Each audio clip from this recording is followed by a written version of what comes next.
दिगंबरा दिगंबरा श्रीपाद वल्लभ दिगंबरा. मित्रांनो, आज आपण ऐकणार आहोत श्रीपाद श्रीवल्लभ सारामृत अध्याय क्रमांक 16. मित्रांनो, कधी कधी आयुष्यात असं वाटतं की सगळं संपलं आहे. कोणी आपल्याला समजून घेत नाही, प्रार्थना करूनही उत्तर मिळत नाही, पण त्या शांततेतही प्रभू काम करत असतात. आजचा हा अध्याय अशाच भक्तांसाठी आहे जे आतून थकलेले आहेत पण तरीही विश्वास सोडत नाही. मित्रांनो, जर तुम्हाला उपवास करता आला नसेल, पूजा पाठ करता आला नसेल तरी काही हरकत नाही, कारण म्हणतात श्रीपाद प्रभूंचं चरित्र श्रद्धेने ऐकलं तर प्रभू स्वतः भक्तांच्या जवळ येतात. आजचा हा अध्याय फक्त कथा नाही, हा अनुभव आहे प्रभूंच्या कृपेचा, विश्वासाचा आणि त्या अदृश्य शक्तीचा, जी योग्य वेळी भक्तांचं आयुष्य बदलते. म्हणून मित्रांनो, आज मध्येच सोडू नका, शेवटपर्यंत श्रद्धेने ऐका, कारण कधी कधी एक अध्याय, एक शब्द, एक क्षण पूर्ण आयुष्य बदलून टाकतो. तर शांत बसा, मन एकाग्र करा आणि भक्तिभावाने ऐका श्रीपाद श्रीवल्लभ सारामृत अध्याय क्रमांक 16. श्री गुरुवे नमः. श्रीपादराजं शरणं प्रपद्ये. अध्याय 16. श्रीमन्नारायण वृत्तांत. मी श्रीपाद श्रीवल्लभाच्या चरित्राचे स्मरण करीत मार्गक्रमण करीत होतो. स्वामी कुरुगट्टीला म्हणजेच कुरवपूरला असल्याचे कळल्यापासून माझ्या आनंदाला पारावार उरला नव्हता. त्यांच्या दर्शनाची ओढ क्षणोक्षणी वाढतच होती. मार्गात एक उसाचे शेत दिसले. शेतात एक शेतकरी आनंदात बसला होता. शेजारीच उसाचा रस गाळून त्याचा गूळ करण्याचे काम चालू होते. त्या शेतातील खाटेवर बसलेल्या शेतकऱ्याने मोठ्या नम्र भावाने मला बोलावून उसाचा रस दिला. तो फारच मधुर रस होता. मी श्रीपादाच्या दर्शनात जात असल्याचे ऐकून त्या शेतकऱ्यास खूप आनंद झाला. तो शेतकरी मला म्हणाला, अहो काका, माझे नाव श्रीमन्नारायण मल्लादी. आमचे गाव मल्लादीपुरम होते, परंतु कालांतराने त्याचे नाव मल्लादी असे अभ्रमाने पडले. श्रीपाद श्रीवल्लभांचे आजोबा श्री बाप्पनचार्यलू यांचे आडनावसुद्धा मल्लादी असे होते. ते ब्राह्मण होते, परंतु आम्ही चौधरी आहोत. त्यांचे आणि आमचे अगदी जवळचे संबंध असताना आम्ही मल्लादीपुरम गाव सोडून पिटिकापुरम गावी आलो. त्यावेळी आमची परिस्थिती फारच बिकट होती. सारी स्थावर जंगम मालमत्ता विकून टाकून अंगावरील एक कपड्याने आम्ही येथे पिटिकापुरमला आलो. श्री बाप्पनचार्यलू यांनी आम्हास मोठ्या प्रेमाने जेवू घातले. त्यांचे शेत करण्याची आमची इच्छा आम्ही त्यांना बोलून दाखविली. त्या दिवशी श्रीपाद घरी होते. ते म्हणाले, बाप्पनचार्यलूच्या घरातील अन्न हे देवाच्या प्रसादासारखे असते. देवाच्या कृपेशिवाय हा प्रसाद मिळत नाही. बाप्पनचार्यलूचे दर्शन मिळणे सुद्धा दुर्लभ आहे. तुमच्या पुण्याईनेच घडले आहे. बाप्पनचार्यलू आम्हास म्हणाले, आम्ही आमचे शेत करण्यास दुसऱ्यांना दिले आहे. काही कारण नसताना त्यांना काढून टाकणे धर्मविरुद्ध होईल. आता तुम्ही एक मूठभर उडीद एका कपड्यात बांधून पश्चिम दिशेस जा. तुमच्या मनोकामना पूर्ण होताच ते कुळीत टाकून द्या. परमेश्वर अत्यंत दयाळू आहे.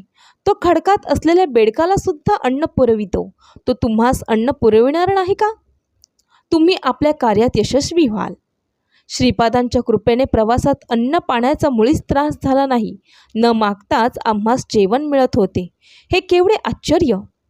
चालत चालत आम्ही आंध्र प्रांत उलटून कर्नाटक प्रांतात प्रवेश केला. मार्गात आम्हास अनेक पर्णकुट्या दिसल्या. त्यात राहणारे लोक वृद्ध होते. त्यांच्याजवळ धन संपत्ती वगैरे काही नव्हती. एका पर्णकुटीत आम्ही प्रवेश केला. तेथे एक वृद्ध जोडपे राहत होते. ते जातीने चौधरी होते. त्यांच्या कुळात एक मुलगा सर्पदंशाने मरण पावला होता. त्या मुलाची पत्नी कृष्ण नदीत स्नान करीत असताना पाण्याच्या प्रवाहात वाहून गेली होती. त्यांना संतान नव्हते. त्या वृद्ध दाम्पतीला आता कोणाचाच आधार उरला नव्हता. त्यांचे शेजारी मात्र त्यांच्याबरोबर मधुर भाषण करीत व वेळोवेळी त्यांना मदत करीत असत. या वृद्ध जोडप्याने आमचे उत्तम आदरातिथ्य केले व घरी ठेवून घेतले. जेव्हा जेव्हा आम्ही पुढे जाण्यासाठी निघत असू त्यावेळी काहीतरी अडचणी येई. व आमचे जाणे स्थगित होई. शेवटी एका शुभ मुहूर्तावर आम्ही निघालो. परंतु त्यावेळी त्या वृद्ध गृहस्थास उलट्याचा आणि जुलाबाचा त्रास सुरू झाला. तेव्हा आम्हास राहणे भाग पडले. 1-2 दिवस त्या गृहस्थास बरे वाटल्यावर आम्ही पुढच्या प्रवासास निघालो. आमच्या तेथील 4-5 दिवसाच्या वास्तव्याने त्या वृद्ध कुटुंबाच्या मनात आमच्याविषयी प्रेमभाव उत्पन्न झाला होता.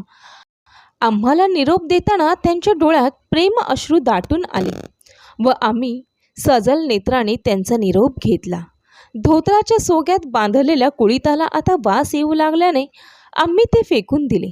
आम्ही त्या वृद्ध दाम्पतीला मदत करण्याची इच्छा व्यक्त केली, परंतु त्यांनी आमच्याकडून काहीच घेतले नाही. त्यांची निरीच्छ वृत्ती पाहून आम्हास अतिशय आश्चर्य वाटले. त्या वृद्ध दाम्पतीच्या परिचयाचा एक ज्योतिषी होता. त्याला त्यांनी बोलावले. तो घरी आल्यावर त्या वृद्ध गृहस्थास म्हणाला, तुमच्या घरी आलेले जे अतिथी आहेत ते अतिशय अमंगल्य आहेत. त्यांच्या वास्तव्याने तुम्हाला दारिद्र्य प्राप्त होईल. त्यांना तुम्ही लवकरच लवकर हकलून द्या. ते वृद्ध दाम्पत्य म्हणाले, पंडितजी, त्यांच्या वास्तव्याने आलेले दारिद्र्याचा परिहार करण्याचा शास्त्रात काहीतरी उपाय असेल ना? आपण तो सांगावा. त्यासाठी कितीही खर्च झाला तरी आम्ही तो देऊ. त्या अतिथीचे अमंगल्य नष्ट करण्यासाठी जो पूजाविधी असेल तो सांगण्याची कृपा करावी. परमेश्वराच्या इच्छेनेच सारे विश्व चालते. सर्व देवांना मंत्राच्या साह्याने प्रसन्न करून घेता येते. प्रत्यक्ष ब्रह्मास प्रसन्न करून घेण्याचे विधान तुम्ही जाणता. यामुळे धर्तीवर तुम्ही ईश्वरच आहात. तुम्ही आमची इच्छा पूर्ण करा ही विनंती. त्या ज्योतिषाला त्या वृद्ध जोडप्याची विनंती मान्य करण्याशिवाय मार्गच नव्हता. तो ज्योतिषी म्हणाला, धान्य उगवण्यासाठी पाण्याची गरज असते. त्यासाठी पर्जन्य यज्ञाची तयारी कर. यज्ञ करणाऱ्या व्यक्तीला देवतुल्य मानतात. प्रत्यक्ष देवसुद्धा यज्ञ करणाऱ्याची स्तुती करतात. यज्ञाचे 5 प्रकार आहेत. प्रथम देवयज्ञ, दुसरा भूतयज्ञ, तिसरं मनुष्ययज्ञ, 4 ब्रह्मयज्ञ आणि 5 पितृयज्ञ. श्रीपाद श्रीवल्लभाच्या लीला अत्यंत अद्भुत आश्चर्यकारक होत्या. त्या वृद्ध दाम्पत्याने दिलेल्या द्रव्याच्या साह्याने विद्वान ब्राह्मणांद्वारा सर्व कार्यसिद्धीसाठी यज्ञ केला. या यज्ञामुळे आमच्या जन्मपत्रिकेतील सर्व दोषाचे निर्मूलन झाले. त्या वृद्ध दाम्पतीच्या पुण्याईने आम्हास परमपवित्र अशा यज्ञाचे दर्शन घडले. यज्ञ निर्विघ्नपणे मोठ्या आनंदात संपन्न झाला. ते वृद्ध दाम्पती आम्हास आपल्या मुलासारखे मान देऊन वागवित होते. हे त्यांच्या भाऊबंधांना आवडले नाही. आम्हाला एक मिरचीचे शेत होते. त्याला 4ही बाजूने ताडीच्या झाडाचे कुंपण होते. या ताडीच्या झाडाचा रस गोड लोक काढून घेऊन जात. एकदा मी शेतात गेलो असताना आमचे भाऊबंद शेतातील मिरच्या तोडून पोत्यात भरून बैलगाडीत ती पोती ठेवून घरी जाण्यास सिद्ध असलेले मी पाहिले. मी एकटाच होतो, परंतु ते 10 लोक होते. याच वेळी एक आश्चर्य घडले. एक अस्वल ताडीच्या झाडावर चढून त्याचा रस पीत होते. एवढ्यात त्याचा झोक गेला आणि ते खाली पडले. त्या अस्वलाला जवळ आलेले पाहताच आमचे भाऊबंद घाबरून पळून गेले. अस्वलाच्या विषारी नखाने होणाऱ्या जखमांची त्यांना कल्पना होती. मी श्रीपादांचे नामस्मरण करीत बैलगाडीत बसलो व ती गाडी चालू लागली. ते अस्वल श्रीपादांच्या नामस्मरणाच्या आवाजाने शांत झाले व आमच्याबरोबर चालत आमच्या घरी आले. त्या अस्वलाला पाहून त्या वृद्ध दाम्पतीच्या घराजवळचे शेजारी आश्चर्यचकित झाले. त्या रात्री आम्ही श्रीपाद श्रीवल्लभांचे भजन केले तर ते अस्वलसुद्धा आमच्याबरोबर बसून तन्मयतेने भजन ऐकत होते. भजन संपून सर्वांना प्रसाद वाटला. तो त्या अस्वलाने आनंदाने खाला. यानंतर ते अस्वल आमच्या घरातील एक सदस्य असल्याप्रमाणे राहत होते. ते आमच्याशी प्रेमाने राही, परंतु आमच्या शत्रूंना त्यांची भीती वाटे. त्यांच्या भीतीमुळे शेताचे रक्षण करण्याचे काम अनायासने अस्वलच करीत.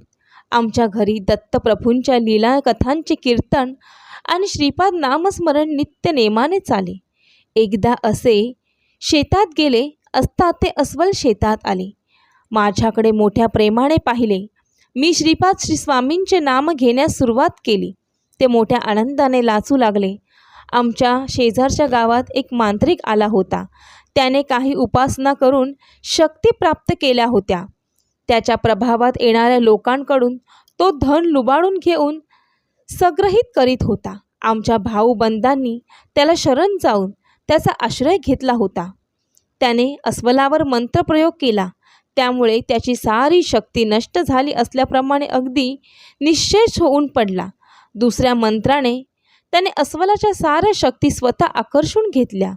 रामायणातील वाळीप्रमाणे त्याला एक विद्या अवगत होती, जिच्या प्रयोगाने समोरील शत्रू पक्षाची अर्धी शक्ती त्यास प्राप्त होत असे. या कारणामुळेच श्रीरामांनी वाळीला झाडाच्या मागे लपून बाण मारला होता व त्याने त्याचा अंत झाला होता. मित्रांनो, अध्याय 16 भाग 1 येथे संपला आहे. आता पुढील भाग 2 मध्ये श्रीपाद प्रभूंच्या त्या भक्तांसोबत काय घडले हे जाणून घेण्यासाठी येणारा भाग 2 नक्कीच ऐका. तोपर्यंत श्रीपाद प्रभूंचे नामस्मरण करत राहा आणि तुम्ही श्रीपाद प्रभूंचे भक्त असाल तर कमेंटमध्ये दिगंबरा दिगंबरा श्रीपाद वल्लभ दिगंबरा असे नक्कीच टाईप करा. धन्यवाद.